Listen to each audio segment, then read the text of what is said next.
Hello everyone, we are Group 9 and we would like to discuss our report. And our report topic is all about price discrimination. So for the second slide, we are having an agenda. First is the introduction, then the key takeaways, the 5-degree price discrimination, and lastly the conclusion. For the third slide, the introduction will be discussed by Sambile. Introduction. Price discrimination is a selling strategy that charges customers different prices for the same product or services based on what the seller thinks they can get the customer to agree to. In pure price discrimination, the seller charges each customer the maximum price they will. In more common forms of price discrimination, the seller places customers in a group based on a certain attributes and charges each group a different price. Also, it most valuable when the profit that is earned as a result of separating the markets is greater than the profit that is earned as a result of keeping the markets combined. Whether price discrimination works and for how long the various groups are willing to pay different prices for the same product depends on the relative elasticity of demand in the submarkets. Consumers in a relatively inelastic submarkets pay a higher price, while those in relatively elastic submarket pay a lower price. With the price discrimination, the company is looking to make the sales identify different market segments, such as domestic and industrial users.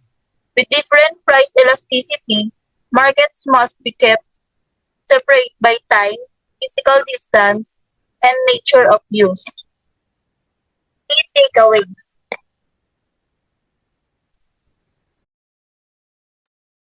Price discrimination occurs when a seller charges different prices to different customers for the same product or service. The corporation uses first degree discrimination to charge the highest feasible price for each unit consumed. Second degree discrimination involves discount for products or services both in bulk, while third degree discrimination reflects different prices for different consumers groups.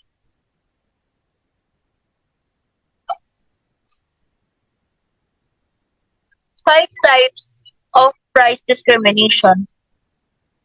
First degree price discrimination occurs when a vendor charges each consumer the highest price they are prepared to pay for a good or services. It is also known as tailored pricing or direct price discrimination. To put it another way, the vendor captures the full consumer surplus. In the first degree, you allow customers to pay for the product as much as they want.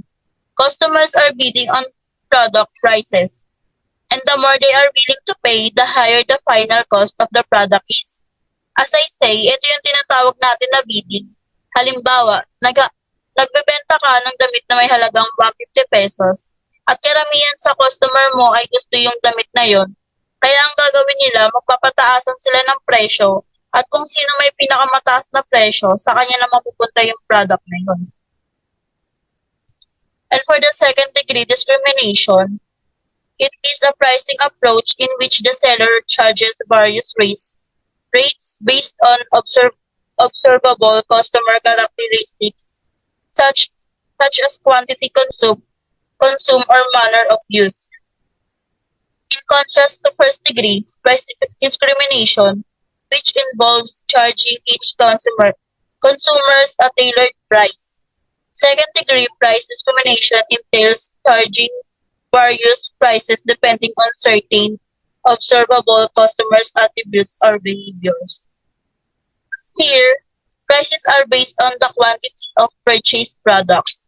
In short, the more products you buy, the per unit cost is lower.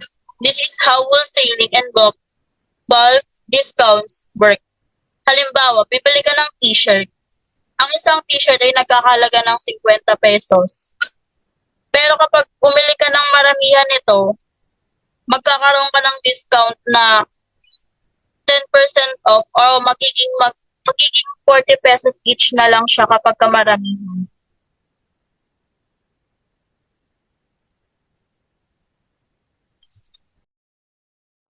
So, for the third-degree discrimination, third-degree price discrimination entails charging different prices to different groups of customers based on non-observable variables such as demographics, location, or membership in a specific group.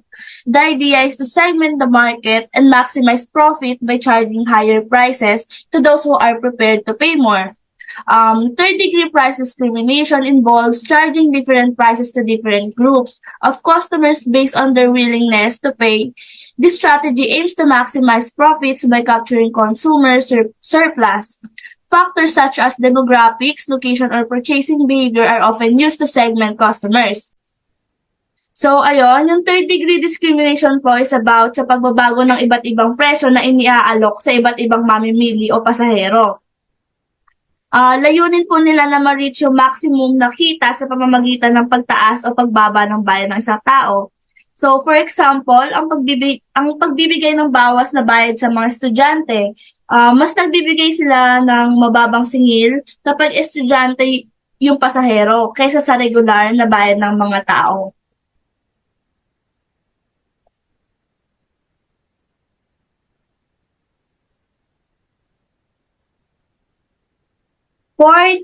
The fourth-degree discrimination, it is typically involves offering different prices based on the timing of the purchase, such as discounts for off-peak hours or last-minute deals.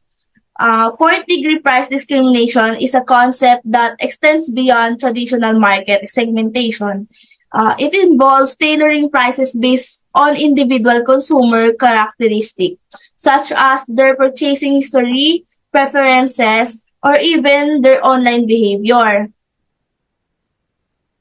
So, ang pang-apat na antas ng diskriminasyon sa presyo ay para sa pang-individual na aspeto ng mamimili. Dito na po napapasok yung wants and needs ng isang tao. So, depende po sa tao kung bibilhin nila o hindi yung mga hilig nila. Yung mga nakikita nila na binibenta sa online marketplace sa Facebook, sa Shopee po, or sa Lazada. Kaya naman, yung mga nagbebenta mapa-online man o hindi, is mas nagiging strategy nila na kapag maraming bumibili, tinataasan po nila yung presyo. For example po, yung mga nagbebenta online, kapag nakakakita sila ng customer na palagi pong bumibili sa kanila, mas binibentahan o inaalok nila. Parang hinihikayat nila na bumili ng produkto na mas mataas ang halaga. Fifth-degree discrimination. The seller uses dynamic pricing to set different prices based on individual consumers, browsing history, purchase patterns, or other personal data. Fifth-degree price discrimination, also known as personalized pricing, involves charging different prices to individual consumers based on their willingness to pay. This type of discrimination tailors prices to specific characteristics, preferences, or behaviors of each customer. They could then offer different prices or discounts to different customers for the same product, maximizing revenue by capturing the maximum amount each customer is willing to pay. This practice is prevalent in industries where detailed customer information is available and can be used to predict consumer behavior and pricing sensitivity. Halimbawa dito ay ang isang airline na gumagamit ng fifth-degree price discrimination ay maaaring magkaroon ng